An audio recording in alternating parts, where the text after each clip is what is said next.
आजाद बेटी गुलाम बहू। निर्मला अपनी बेटी मधु को बड़े ही प्यार से रखती, उसे पढ़ाती लिखाती, खेलने भेजती और उससे देश दुनिया की ढेर सारी बातें करती। मधु पढ़ लिख कर कुछ बनना चाहती थी, वो पढ़ाई में भी अच्छी थी। लेकिन एक दिन निर्मला की बुआ सास उसके घर आती है। अरे निर्मला, अरे ओ निर्मला, कहाँ है तू? अरे बुआ, आप कब आई? आइए आइए बैठिए।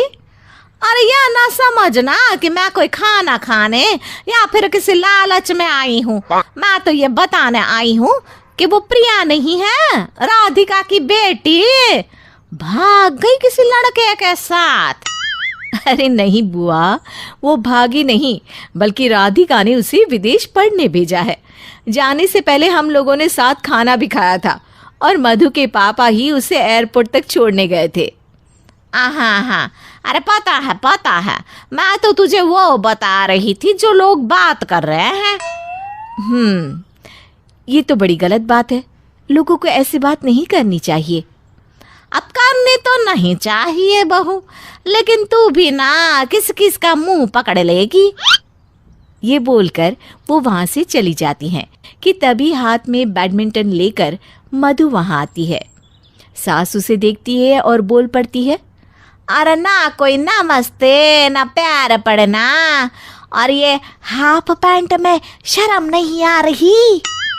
मधु कुछ कहती उससे पहले ही निर्मला बोल पड़ती है, बुआ जी, वो आपके सवाल का जवाब नहीं दे पाएगी क्योंकि मैंने उसे बड़ों को जवाब देना नहीं सिखाया है।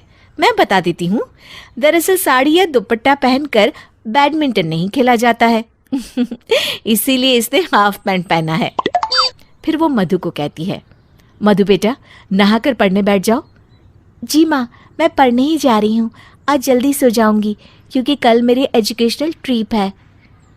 ये कहकर वो वहाँ से चली जाती है। बुआ सास को बेइज्जती महसूस होती है और वो भी वहाँ से चली जाती हैं। लेकिन कुछ दिनों बाद निर्मला, मधु और मधु के पिता बाजार जाते हैं, जहाँ फिर से वो बुआ उन लोगों को मिल जाती है। अरे राकेश, कैसा है? आई थी मैं तेरे घर, बताया नहीं क्या निर्मला ने? अब नहीं बुआ, निर्मला ने तो कुछ नहीं बताया। क्यों, क्या हुआ कुछ खास?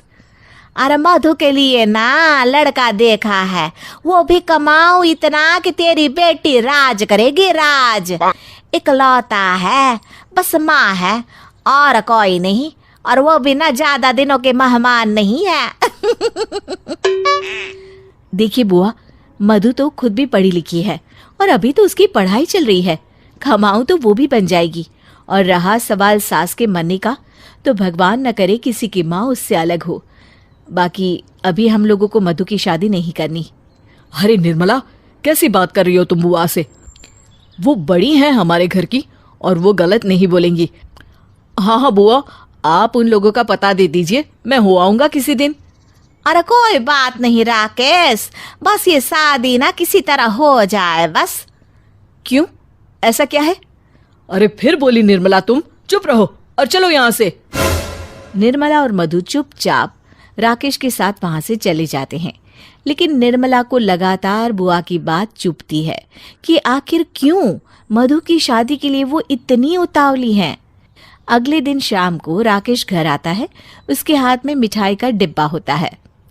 निर्मला, अरे ओ निर्मला, कहाँ हो तुम? अरे मिठाई, क्या बात है, आपका प्रमोशन हो गया क्या? वाह जी वाह। हाँ, अब मैं जल्दी ससुर बन जाऊंगा। मैंने मधु की शादी उस घर में तय कर दी है जहाँ का पता बुआ ने दिया था, और लड़का बहुत सुंदर है। और माँ क्यों? माँ को क्या हुआ? ठीक नहीं है क्या वो? अरे नहीं, माँ भी ठीक ही है, बस उनकी एक शर्त है। देखिए जी, मुझे ऐसी शादी नहीं करवानी जहाँ शादी से पहले ही लोग शर्त रखने लगे। शर्तों में रिश्ते नहीं होते। अरे शर्त ऐसी कोई बड़ी भी नहीं है, बस वो हमारी मधु से नौकरी नहीं करवाएंगे। देखा जाए तो ये भी अच्छा भी है ना। कैसे अच्छा है? क्या बोल रहे हैं आप? अरे मैंने अपनी बेटी को पढ़ाया लिखाया है कि वो अपने पैरों पर खड़ी हो। लेकिन राकेश फिर निर्मला पर गुस्सा हो जाता है।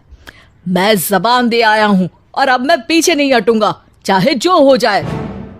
ये बोलकर राकेश वहां से चला जाता है, लेकिन निर्मला वहीं खड़ी रह जाती है, ये सोचते हुए कि दाल में जरूर कुछ काला है। वो किसी भी तरह अपनी बेटी की शादी उस घर में नहीं करवाना चाहती।